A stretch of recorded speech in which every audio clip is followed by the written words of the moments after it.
شروع اللہ کا نام لے کر جو بڑا مہربان نہایت رحم والا ہے۔ یہ پیغمبر جو ہم وقتاً فوقتاً بھیجتے رہے ہیں، ان میں سے ہم نے بعض کو بعض پر فضیلت دی ہے۔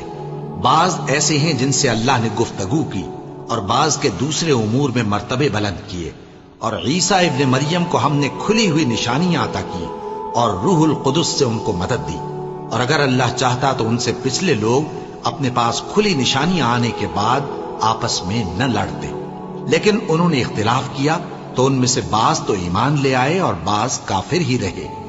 اور اگر اللہ چاہتا تو یہ لوگ باہم جنگ و قتال نہ کرتے، لیکن اللہ جو چاہتا ہے کرتا ہے۔ اے ایمان والو، جو مال ہم نے تم کو دیا ہے اس میں سے اس دن کے آنے سے پہلے پہلے خرچ کر لو جس میں نہ اعمال کا سودا ہو اور نہ دوستی اور سفارش ہو سکے، اور کفر کرنے والے لوگ ظالم ہیں۔ اللہ وہ معبود برحق ہے کہ اس کے سوا کوئی عبادت کے لائق نہیں، زندہ ہے، سب کو تھامنے والا، اسے نہ اونگ آتی ہے نہ نیند۔ جو کچھ آسمانوں میں اور جو کچھ زمین میں ہے سب اسی کا ہے۔ کون ہے کہ اس کی اجازت کے بغیر اس سے کسی کی سفارش کر سکے؟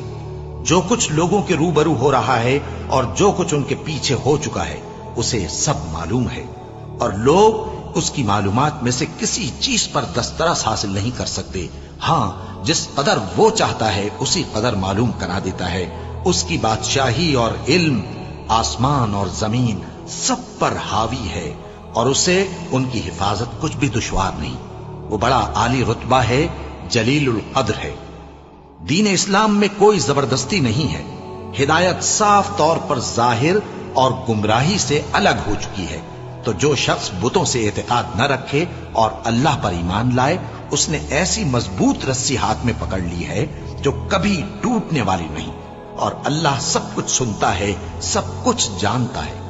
جو لوگ ایمان لائے ہیں ان کا دوست اللہ ہے کہ اندھیرے سے نکال کر روشنی میں لے جاتا ہے، اور جو کافر ہیں ان کے دوست شیطان ہیں کہ ان کو روشنی سے نکال کر اندھیرے میں لے جاتے ہیں۔ یہی لوگ اہل دوزخ ہیں کہ اس میں ہمیشہ رہیں گے۔ بھلا تم نے اس شخص کو نہیں دیکھا جو اس غرور کے سبب سے کہ اللہ نے اس کو سلطنت بخشی تھی، ابراہیم سے اپنے پروردگار کے بارے میں جھگڑنے لگا؟ جب ابراہیم نے کہا میرا پروردگار تو وہ ہے جو زندگی دیتا ہے اور موت دیتا ہے، وہ بولا کہ زندگی اور موت تو میں بھی دے سکتا ہوں۔ ابراہیم نے کہا کہ اللہ تو سورج کو مشرق سے نکالتا ہے، آپ اسے مغرب سے نکال دیجیے۔ یہ سن کر وہ کافر ہکا بکا رہ گیا، اور اللہ بے انصافوں کو ہدایت نہیں دیا کرتا۔ یا اسی طرح اس شخص کو نہیں دیکھا جس کا ایک بستی پر جو اپنی چھتوں پر گری پڑی تھی گزر ہوا، تو اس نے کہا کہ اللہ اس کے باشندوں کو مرنے کے بعد کیوں کر زندہ کرے گا؟ تو اللہ نے اس کی روح قبض کر لی اور 100 برس تک اس کو مردہ رکھا۔ پھر اس کو جلا اٹھایا اور پوچھا تم کتنا عرصہ مرے پڑے رہے ہو؟ اس نے جواب دیا کہ 1 دن یا اس سے بھی کم۔ اللہ نے فرمایا نہیں، بلکہ 100 برس مرے رہے ہو، اور اپنے کھانے پینے کی چیزوں کو دیکھو کہ اتنی مدت میں مطلق سڑی بسی نہیں، اور اپنے گدھے کو بھی دیکھو جو مرا پڑا ہے۔ غرض ان باتوں سے یہ ہے کہ ہم تم کو لوگوں کے لیے اپنی قدرت کی نشانی بنائیں۔ اور ہاں، گدھے کی ہڈیوں کو دیکھو کہ ہم ان کو کس طرح جوڑے دیتے اور ان پر کس طرح گوشت پوست چڑھائے دیتے ہیں۔ جب یہ واقعات اس کے مشاہدے میں آئے تو بول اٹھا کہ میں یقین کرتا ہوں کہ اللہ ہر چیز پر قادر ہے۔ اور جب ابراہیم نے اللہ سے عرض کیا کہ اے پروردگار مجھے دکھا کہ تو مردوں کو کیوں کر زندہ کرے گا، اللہ نے فرمایا کیا تم نے اس بات کا یقین نہیں کیا؟ انہوں نے کہا کیوں نہیں، لیکن میں دیکھنا اس لیے چاہتا ہوں کہ میرا دل اطمینان کامل حاصل کر لے۔ فرمایا کہ 4 پرندے لے لو، پھر ان کو اپنے سے ہلا لو اور ان کے ٹکڑے ٹکڑے کر دو، پھر ان کا ایک ایک ٹکڑا ہر ایک پہاڑ پر رکھ دو، پھر ان کو بلاؤ تو وہ تمہارے پاس دوڑتے چلے آئیں گے، اور جان رکھو کہ اللہ غالب ہے، صاحب حکمت ہے۔ جو لوگ اپنا مال اللہ کی راہ میں خرچ کرتے ہیں ان کے مال کی مثال اس دانے کی سی ہے جس سے 7 بالیں اگیں اور ہر ایک بال میں 100 دانے ہوں، اور اللہ جس کے اجر کو چاہتا ہے اور زیادہ کرتا ہے، اور اللہ کشائش والا ہے، سب کچھ جاننے والا ہے۔ جو لوگ اپنا مال اللہ کے راستے میں صرف کرتے ہیں پھر اس کے بعد نہ اس خرچ کا کسی پر احسان رکھتے ہیں اور نہ کسی کو تکلیف دیتے ہیں، ان کا صلہ ان کے پروردگار کے پاس تیار ہے، اور قیامت کے روز نہ ان کو کچھ خوف ہوگا اور نہ وہ غمگین ہوں گے۔ جس خیرات کے دینے کے بعد لینے والے کو ایذا دی جائے، اس سے تو نرم بات کہہ دینی اور درگزر کرنا بہتر ہے، اور اللہ بے نیاز ہے، بردبار ہے۔ مومنوں، اپنے صدقات و خیرات احسان رکھنے اور ایذا دینے سے اس شخص کی طرح برباد نہ کر دینا جو لوگوں کو دکھاوے کے لیے مال خرچ کرتا ہے اور اللہ اور روز آخر پر ایمان نہیں رکھتا، تو اس کے مال کی مثال اس چٹان کی سی ہے جس پر تھوڑی سی مٹی پڑی ہو اور اس پر زور کا مے برس کر اسے صاف کر ڈالے۔ اسی طرح یہ ریاکار لوگ اپنے اعمال کا کچھ بھی صلہ حاصل نہیں کر سکیں گے، اور اللہ ایسے ناشکروں کو ہدایت نہیں دیا کرتا۔ اور جو لوگ اللہ کی خوشنودی حاصل کرنے کے لیے اور خلوص نیت سے اپنا مال خرچ کرتے ہیں، ان کی مثال ایک باغ کی سی ہے جو اونچی جگہ پر واقع ہو، جب اس پر زور کا مے پڑے تو دگنا پھل لائے، پھر اگر مے نہ بھی پڑے تو خیر پھوار ہی صحیح، اور اللہ تمہارے کاموں کو دیکھ رہا ہے۔ بھلا تم میں کوئی یہ چاہتا ہے کہ اس کا کھجوروں اور انگوروں کا باغ ہو جس میں نہریں بہ رہی ہوں اور اس میں اس کے لیے ہر قسم کے میوے موجود ہوں، اور اسے بڑھاپا آ پکڑے اور اس کے ننھے ننھے بچے بھی ہوں، تو ناگہاں اس باغ پر آگ کا بھرا ہوا بگولا چلے، بس وہ جل جائے۔ اس طرح اللہ تم سے اپنی آیتیں کھول کھول کر بیان فرماتا ہے تاکہ تم سوچو اور سمجھو۔ مومنوں، جو پاکیزہ اور عمدہ مال تم کماتے ہو اور جو چیزیں ہم تمہارے لیے زمین سے نکالتے ہیں، ان میں سے اللہ کی راہ میں بھی خرچ کرو، اور بری اور ناپاک چیزیں دینے کا قصد نہ کرنا کہ اگر وہ چیزیں تمہیں دی جائیں تو بجز اس کے کہ لیتے وقت آنکھیں بند کر لو، ان کو کبھی نہ لو، اور جان رکھو کہ اللہ بے نیاز ہے، خوبیوں والا ہے۔ شیطان تمہیں تنگ دستی کا خوف دلاتا اور بے حیائی کے کام کرنے کو کہتا ہے، اور اللہ تم سے اپنی بخشش اور رحمت کا وعدہ کرتا ہے، اور اللہ کشائش والا ہے، سب کچھ جاننے والا ہے۔ وہ جس کو چاہتا ہے دانائی بخشتا ہے، اور جس کو دانائی ملی بے شک اس کو بڑی نعمت ملی۔ اور نصیحت تو وہی لوگ قبول کرتے ہیں جو عقل مند ہیں، اور تم اللہ کی راہ میں جس طرح کا خرچ کرو یا کوئی نذر مانو، اللہ اس کو جانتا ہے، اور ظالموں کا کوئی مددگار نہ ہوگا۔ اگر تم خیرات ظاہر کر کے دو تو وہ بھی خوب ہے، اور اگر پوشیدہ دو اور دو بھی ضرورت مندوں کو تو یہ تمہارے لیے بہتر ہے، اور اس طرح کا دینا تمہارے گناہوں کو بھی دور کرے گا، اور اللہ کو تمہارے سب کاموں کی خبر ہے۔ اے نبی صلی اللہ علیہ وآلہ وسلم، تم ان لوگوں کی ہدایت کے ذمہ دار نہیں ہو، بلکہ اللہ ہی جس کو چاہتا ہے ہدایت بخشتا ہے۔ اور مومنوں، تم جو مال خرچ کرو گے تو اس کا فائدہ تم ہی کو ہے، اور تم تو جو خرچ کرو گے اللہ کی خوشنودی کے لیے کرو گے، اور جو مال تم خرچ کرو گے وہ تمہیں پورا پورا دے دیا جائے گا، اور تمہارا کچھ نقصان نہیں کیا جائے گا۔ اور ہاں، تم جو خرچ کرو گے تو ان حاجت مندوں کے لیے جو اللہ کی راہ میں رکے بیٹھے ہیں اور ملک میں کسی طرف جانے کی طاقت نہیں رکھتے اور مانگنے سے آر رکھتے ہیں، یہاں تک کہ نہ مانگنے کی وجہ سے ناواقف شخص ان کو تونگر خیال کرتا ہے، اور تم قیافے سے ان کو صاف پہچان لو کہ حاجت مند ہیں، اور شرم کے سبب لوگوں سے منہ پھوڑ کر اور لپٹ کر نہیں مانگ سکتے۔ اور تم جو مال خرچ کرو گے کچھ شک نہیں کہ اللہ اس کو جانتا ہے۔ جو لوگ اپنا مال رات اور دن اور پوشیدہ اور ظاہر اللہ کی راہ میں خرچ کرتے رہتے ہیں، ان کا صلہ ان کے پروردگار کے پاس ہے، اور ان کو قیامت کے دن نہ کسی طرح کا خوف ہوگا اور نہ غم۔ جو لوگ سود کھاتے ہیں وہ قبروں سے اس طرح حواس باختہ اٹھیں گے جیسے کسی کو جن نے لپٹ کر دیوانہ بنا دیا ہو، یہ اس لیے کہ وہ کہتے ہیں کہ سودا بیچنا بھی تو نفع کے لحاظ سے ویسا ہی ہے جیسے سود لینا، حالانکہ سودے کو اللہ نے حلال کیا ہے اور سود کو حرام۔ تو جس شخص کے پاس اللہ کی نصیحت پہنچی اور وہ سود لینے سے باز آ گیا تو جو پہلے ہو چکا وہ اس کا، اور قیامت میں اس کا معاملہ اللہ کے سپرد۔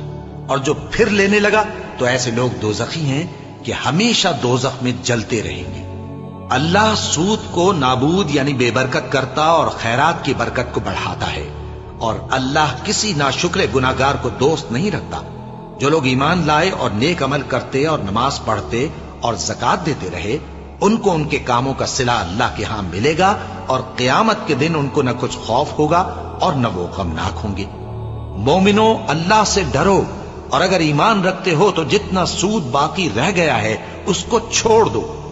پھر اگر ایسا نہ کرو گے تو تم اللہ اور اس کے رسول کی طرف سے اعلان جنگ سن لو، اور اگر توبہ کر لو گے اور سود چھوڑ دو گے تو تم کو اپنی اصل رقم لینے کا حق ہے، جس میں نہ اوروں کا نقصان اور نہ تمہارا نقصان۔ اور اگر قرض لینے والا تنگ دست ہو تو اسے کشائش کے حاصل ہونے تک مہلت دو، اور اگر زر قرض بخش دو تو وہ تمہارے لیے زیادہ اچھا ہے، بشرطے کہ سمجھو۔ اور اس دن سے ڈرو جبکہ تم اللہ کے حضور میں لوٹ کر جاؤ گے، اور ہر شخص اپنے اعمال کا پورا پورا بدلہ پائے گا اور کسی کو کچھ نقصان نہ ہوگا۔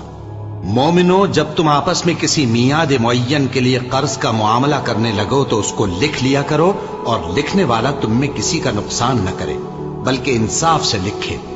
نیز لکھنے والا جیسا اللہ نے اسے سکھایا ہے لکھنے سے انکار بھی نہ کرے اور دستاویز لکھ دے، اور جو شخص قرض لے وہی دستاویز کا مضمون بول کر لکھوائے، اور اللہ سے کہ اس کا مالک ہے خوف کرے، اور زر قرض میں سے کچھ کم نہ لکھوائے۔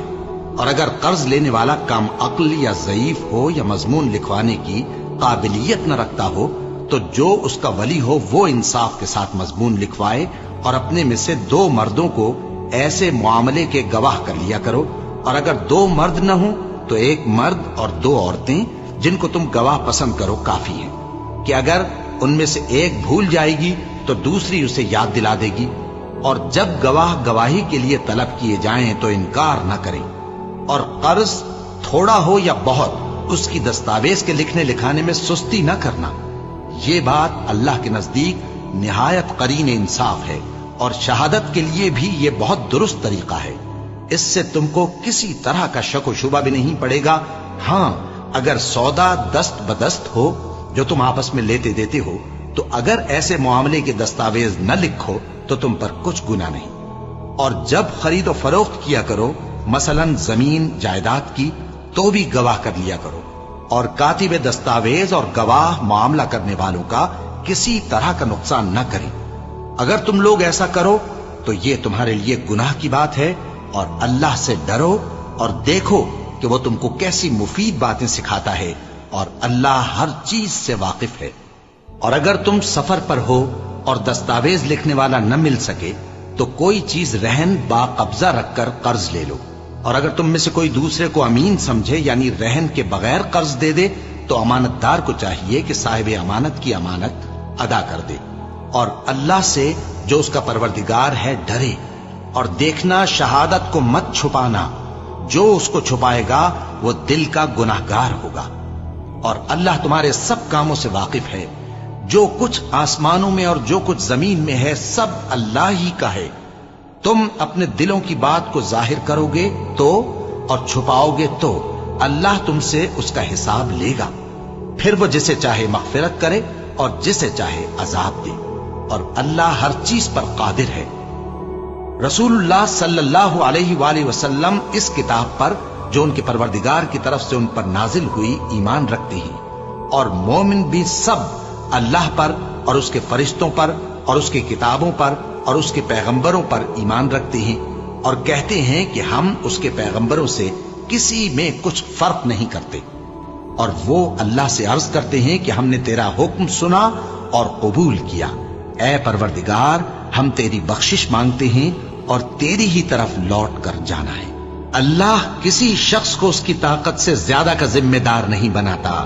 اچھے کام کرے گا تو اس کو ان کا فائدہ ملے گا، برے کرے گا تو اسے ان کا نقصان پہنچے گا۔ اے پروردگار، اگر ہم سے بھول یا چوک ہو گئی ہو تو ہم سے مواخذہ نہ کیجو۔ اے پروردگار، ہم پر ایسا بوجھ نہ ڈالیو جیسا تو نے ہم سے پہلے لوگوں پر ڈالا تھا۔ اے پروردگار، جتنا بوجھ اٹھانے کی ہم میں طاقت نہیں اتنا بوجھ ہم پر نہ رکھیو، اور اے پروردگار، ہمارے گناہوں سے درگزر کر اور ہمیں بخش دے اور ہم پر رحم فرما۔ تو ہی ہمارا مددگار ہے، سو ہم کو کافروں پر غالب کر۔ شروع اللہ کا نام لے کر جو بڑا مہربان نہایت رحم والا ہے۔ الف لام میم۔ اللہ جو معبود برحق ہے